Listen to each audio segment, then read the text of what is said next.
Welcome to a deep dive on making a splash in Hong Kong, specifically with grand openings.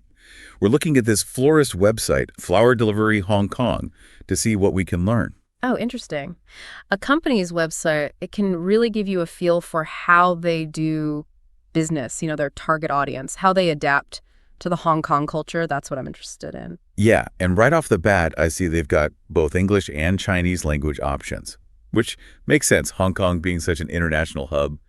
And of course, there's a whole section for grand opening flowers. Well, Even got those glossy pictures of these massive flower arrangements.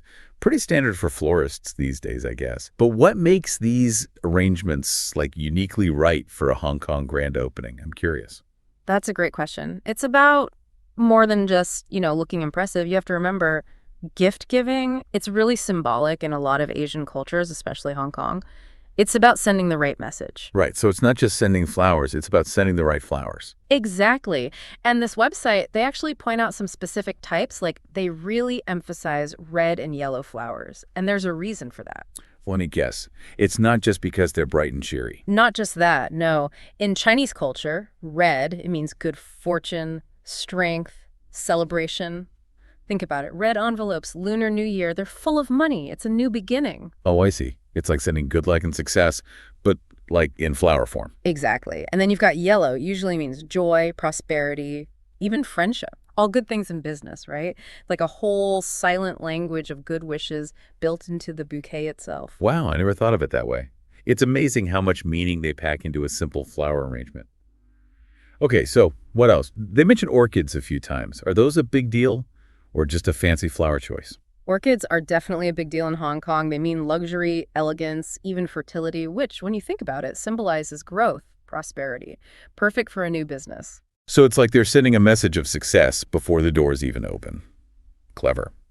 And they also mentioned orchids with this Feng Shui thing. What's that all about? Ah, yes, Feng Shui. Basically, it's this ancient Chinese practice of arranging a space to, harmonize with the flow of energy. It's massive in Hong Kong, influences everything from home design to, business decisions. So it's not just what flowers you send, but where you put them in the new business, too. You got it. Orchids, for example, they're supposed to attract wealth and success if they're placed right. This website's kind of hinting that their arrangements can tap into those beliefs, which is pretty interesting. This is blowing my mind. Okay, so I'm seeing they offer more than just flowers. They've got fruit baskets, even those little money trees. I'm guessing those aren't just random add-ons either. Good eye. No, those are very deliberate. Fruit baskets, they symbolize abundance, health. It's like wishing someone a good harvest, but for their business. And money trees, well, I think you can guess what those are supposed to attract. Wealth and prosperity. Bingo!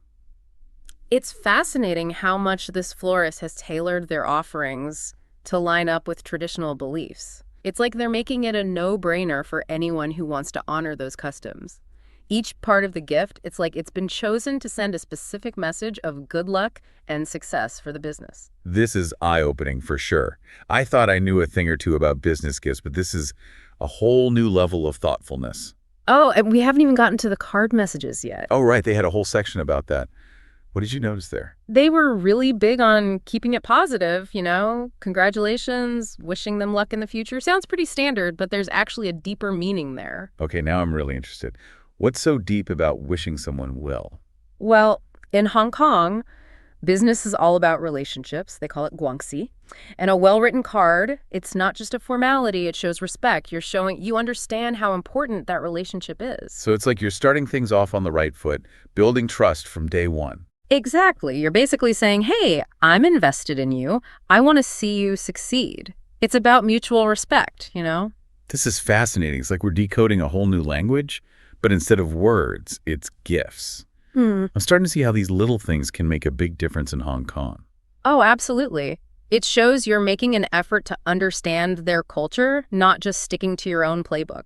That goes a long way in a place like Hong Kong. Right. It's like, I respect you enough to learn how you do things here. Exactly. It shows you value the relationship. Okay, so say I'm sending a grand opening gift to someone in Hong Kong. Based on all this, what's your advice? I'd say make it memorable. Don't just check it off your to-do list, Think of it as a chance to make a good first impression. Choose gifts that make sense for the occasion and for Hong Kong culture. So lots of red and yellow, maybe some orchids for that extra good luck charm. No white lilies though, right? Definitely not. White lilies, those are for funerals, not really a grand opening kind of vibe. But even more than the specific gift, don't forget the handwritten card. Keep it short and sweet. Wish them luck and prosperity. And maybe throw in a little something extra, like that fruit basket we saw, just to really emphasize the abundance angle. Exactly. It shows you're thinking about them and what would be meaningful. This has been so eye-opening. I can't believe we learned so much from a florist's website. Gift giving, it's a whole art form, isn't it? Yeah. Especially when you factor in all the cultural nuances. So what's the biggest takeaway here? For me, it's a reminder that even something as simple as sending flowers, it pays to do your homework. Understand the culture, you know? It's about being respectful, adaptable. That's huge in today's world. And this isn't just about Hong Kong, right? I feel like these insights apply anywhere you're doing business for the first time. 100%. The details might change, but the idea is the same. Hong Kong, Tokyo, wherever. Take the time to learn the local customs. It shows respect, helps you connect with people. It's like, I'm not just here to make a deal. I want to build a real relationship. It's like you're speaking their language, but with actions instead of words. You know what I mean? That's a great way to put it. And just like any language, the more you learn, the better you get at building those connections, which is really valuable in business, no matter where you go. So true. This deep dive has been amazing. We started with a florist's website, and look where we ended up. Hong Kong Business Etiquette 101. Right. It's amazing what you can learn if you just, scratch the surface a little. Exactly. It just goes to show there's always more to discover, and I love that. So for our listener, who's now basically an expert on grand opening gifts in Hong Kong, I want to leave you with this thought. Let's say you're heading to a grand opening in Hong Kong. How would you pick the perfect gift? What would you focus on to really make a good impression? Ooh, good one. I think it's all about taking what we've talked about, those cultural cues, and then adding your own personal flair. It's got to be genuine, right? Absolutely. Well, on that note, that's a wrap on another deep dive.